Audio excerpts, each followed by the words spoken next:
Yeah, I grew up in this town in Arochukwu. I came in representing the All Aros in USA. I'm the executive president. This is one of the best cultural events I've seen in a long time. I'm very, very impressed with what I saw tonight.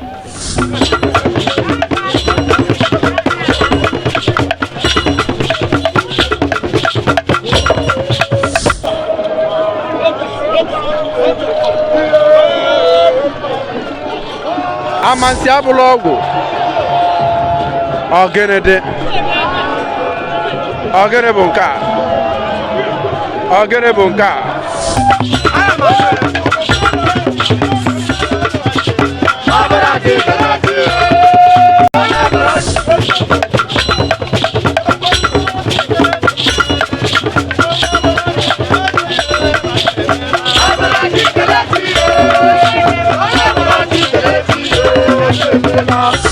uru dị ebụna n'omenala ndị nna nna anyị demere anyị wụ nakwara iji ugwu maka na ọ dị ka ọ na-eri mgbe mbụ ji bụ ihe ọ na-eri mgbe mbụ wụ na-eji asụ ọsụọ ya asụ wee dore n'ofo wee agwọ ya agwọ weti akwụkwọ ofo bụ ihe ụkaba na-eri mgbe mbụ so ihe ome ji ahụ anyị na-akwara ya ugwu na-emere emume ihe anyị na-eme ihe a bụ emume ji aga ọ dị.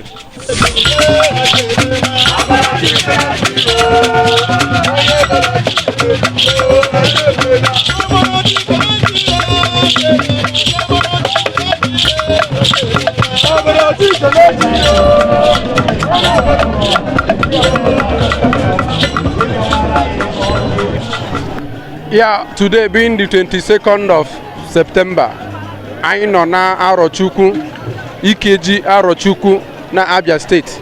Unu n'anya ta unu ya afụ ka o si aga.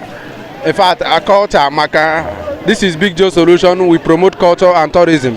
And today anyị nọ na Arochukwu IKEJI Festival na Arochukwu Abịa State. Unu n'anya unu ya afụ ka o si aga. I urge you to come and watch, subscribe. If you have not subscribed to our YouTube channel, kindly do so, because culture in anya e afu ka o si ade.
while we also expecting the upto to come up. Please, when we say we are done with you, please stop corridor. Please, that's how we do here. So we can every other villages.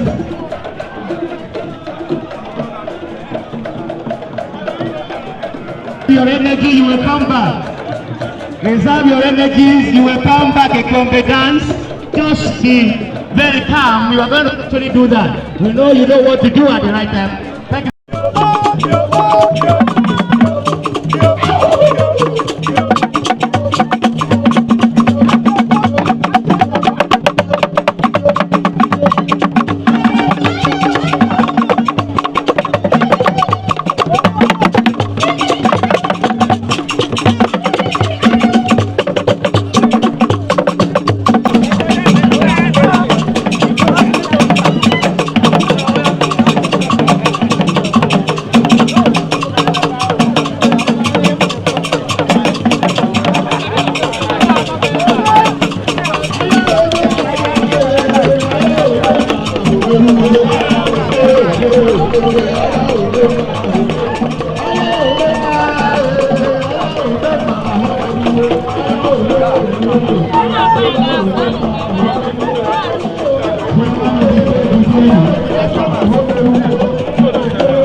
Manigi go everybody non go and go.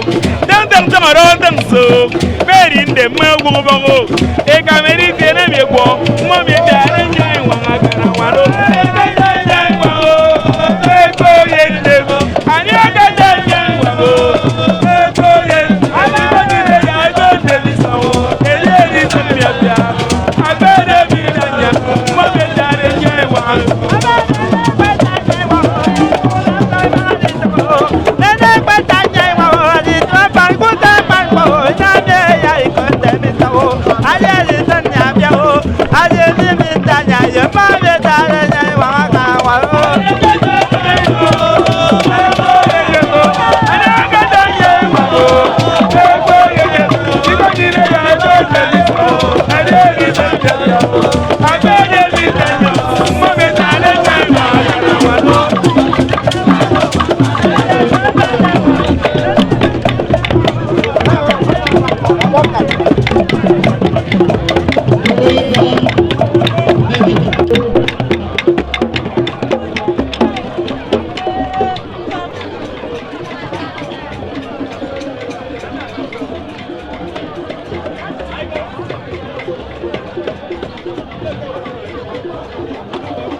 Amansi ka mmiri hapụ izo.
My name is Aham Wokero Nemeka Oti, Aumonye Ezindagon of Pinketa.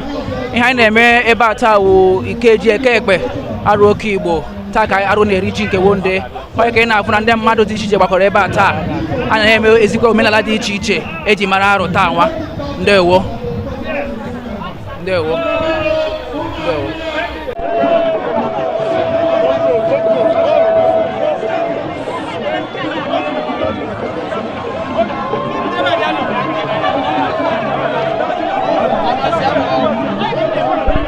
Amansi abụla ọgwụ na Abịa State ka ọ na-akpọtụ ọrụ IKEJI Abịa State ọrụ ukwu na Abịa State. Amansi abụla ọgwụ ogene bụ nke a ogene bụ nke a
Thank you very much.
Okay, actually, this is my first IKEJI in many years. I grew up in this town in Arochukwu. I came in representing the All Aros in USA. I'm the executive president. This is one of the best cultural events I've seen in a long time. I'm very impressed with what I saw tonight. We already started helping the diasporans. All Aros in USA are already helping. We help with the brochure. If you look at the brochure today, you see a lot of our people in USA supporting this event. And we're hoping we're going to do more to support this IKEJI event because it's our culture. We have to showcase our culture. That's the bottom line. So we're going to do more to help. Yes. Chris Onya, the executive president, All Aros USA. Thank you, sir. God bless.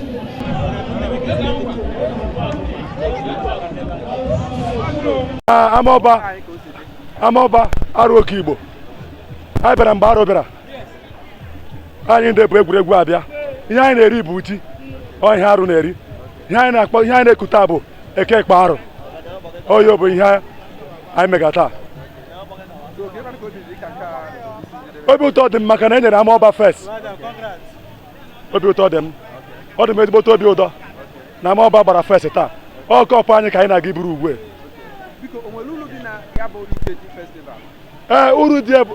uru dị ya bụ na n'omenala ndị nna nna anyị demere anyị wụ nakwara iji ugwu maka na ọjị ka ọ na-eri mgbe mbụ ji bụ ihe ọ na-eri mgbe mbụ wụ na-eji asụ ọwụsụọ ya asụ wee dore n'ofo wee agwọ ya agwọ weti akwụkwọ ofo bụ ihe ụka ba na-eri mgbe mbụ so ihe ome ji ọhụ anyị na-akwari ya ugwu na-emere emume ihe anyị na-eme ihe a bụ emume ji aga ọ dị Ndewo.